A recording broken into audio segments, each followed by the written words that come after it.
History may not often repeat exactly, but it does rhyme. And right now, the verses are telling us the same thing that we saw during the last banking crisis, with months between bank failures that led to an overall panic in the markets, the financial crisis that we saw.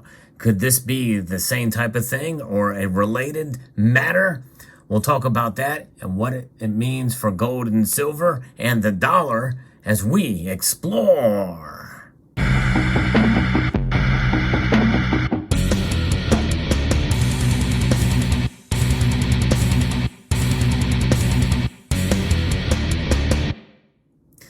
Even more importantly, how does it fare for your own financial well-being? The employment situation. Are we going to head into another recession, a deep recession, much like we had in 2007 and 2008, or worse?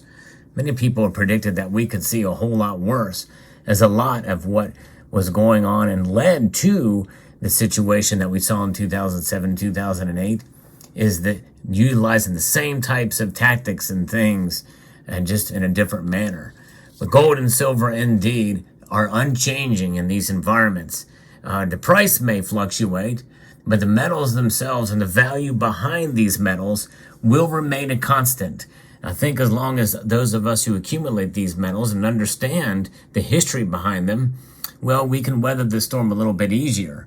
I was first made aware of this by Constitutional Stacker. He posted a video about it where he had heard some information from other channels about some ramblings going on, or the rumor mill about as far as another bank or several bank closures.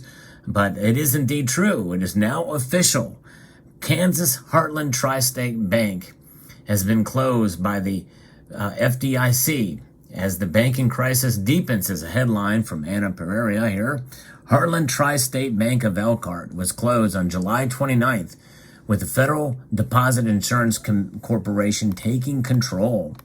The ongoing crisis surrounding the U.S. banking system struck once again as Heartland Tri-State Bank of Elkhart was closed on July 29th by the Kansas Office of the State Bank Commissioner, with the Federal Deposit Insurance Corporation taking control.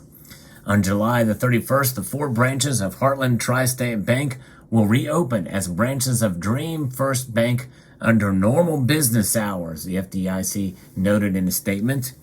Depositors of the bank will become customers of Dream First Bank, meaning that withdrawals, deposits, and loan transactions will be processed through Dream First Bank. Customers of Heartland Tri-State Bank should continue to use their existing branch location until the bank has completed the transition. Now, I don't know much about this bank. Obviously, it's a regional bank, and one of the reasons why some people say not to panic is because some of these other banks were involved in speculative assets like cryptocurrencies and the like, and it very well could be the case here.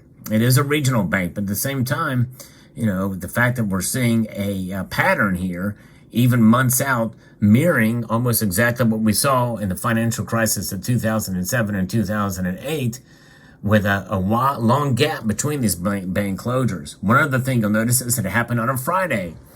News went out. It's barely a blip on the radar. But yes, even CNN is covering this, at least on their website. But it's kind of an interesting thing, and they mentioned it's the first one since First Republic Bank, and that was acquired by J.P. Morgan. And in a sense, isn't that what they want? They want to be able to have these banks come together under a conglomerate of 4 or 5 big banks, make it much easier to control. Now, user Captain Obvious made me aware of this particular bank and this thing happening, which precipitated this video. So thank you, Captain Obvious. But Heartland Tri-State Bank is now taken over by FDIC, according to their own Twitter post. To protect depositors, the FDIC entered into an agreement with Dream First Bank of Syracuse, Kansas, to assume all the deposits with Heartland Tri-State Bank. What does that mean? How do you translate that? Well, they're working with Dream First State Bank, or First Bank, which is another regional bank, because they don't want to use a bigger bank, because they don't want to have the illusion of it. So essentially, it's a bailout of both Dream State Bank, or Dream First Bank, and the Heartland Tri-State Bank as they take it over. It's crazy. Anyways, the Heartland Tri-State Bank collapse marks the second bank crisis of the week. Okay, now this is something else. On July 25th, PacWest merged with the Bank of California, with both banks seemingly looking to shore up amidst the banking industry turmoil. Now, as I've kept up with this, you may remember I did talk about the possibility of PacWest collapsing. Well, it didn't collapse, they just merged. It's another name for it, essentially. But merging and, and combining resources, what does that tell you? There's trouble, and there's trouble probably ahead now as well, too, with this situation going on. Behind the bank's failure is believed to be rising interest rates in the United States, along with poor risk management from financial institutions.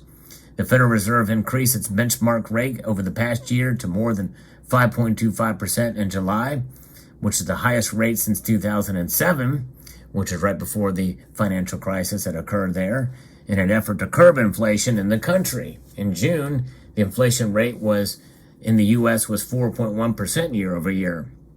Heartland Tri-State Bank had approximately $139 million in total assets and $130 million in total deposits as of March. Along with deposits, Dream First Bank agreed to purchase all of the failed bank's assets, but we know that's probably coming through the FDIC. They estimate the cost of the deposit insurance fund will be $54.2 million. The DIF is an insurance fund created by Congress in 1933 and managed by the FDIC to protect the deposits of the nation's banks. Compared to other alternatives, Dream First Bank National Association's acquisition was the least costly resolution for the DIF.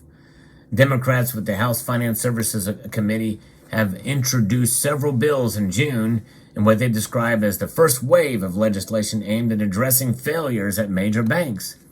The failures of Silicon Valley Bank, Signature Bank, and First Republic Bank make clear that it is past time for legislation aimed at strengthening the safety and soundness of the banking system and enhancing bank executive accountability. Of course, they're gonna place the blame there. But anyway, said at a time, Congress Maxine Waters, Congress must not sit idly by.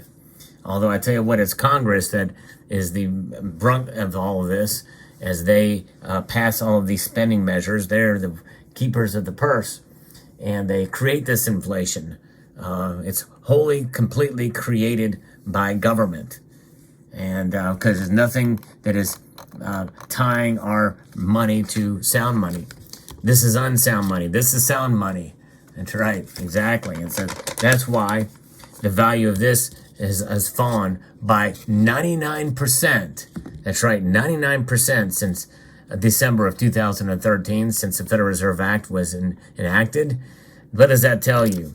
Whereas the value of these have remained constant, gold and silver, over the long course of time. And again, understanding the difference between price and value, I cannot stress that enough. Price will fluctuate, but depending on when you get in with your buying habits of gold and silver as a wealth preservation device, you will see that value work itself out. It does take time, but gold and silver protect because they have no agenda. They do not react. Literally, gold does not react at all, even to the atmosphere.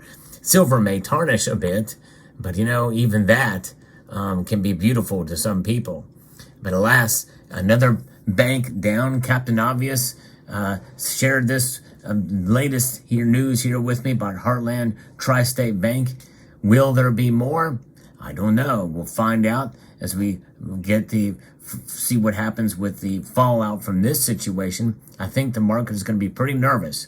Now, as you know, most of you know, some of you may not know, every Sunday night I do a market watch at 6 p.m. Eastern Time, where we watch the markets as they open up in Shanghai and Hong Kong. What will happen? Will they react to this news? It'd be very interesting to see what gold and silver do on the onset of this. Now, it's a long way away. It's far away, so the Asian markets may not really notice or really care about what happens here.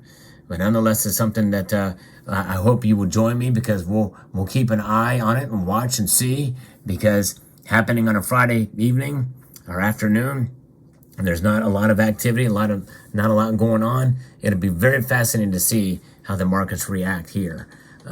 We'll find out. So let me know what your thoughts are in the comment section down below.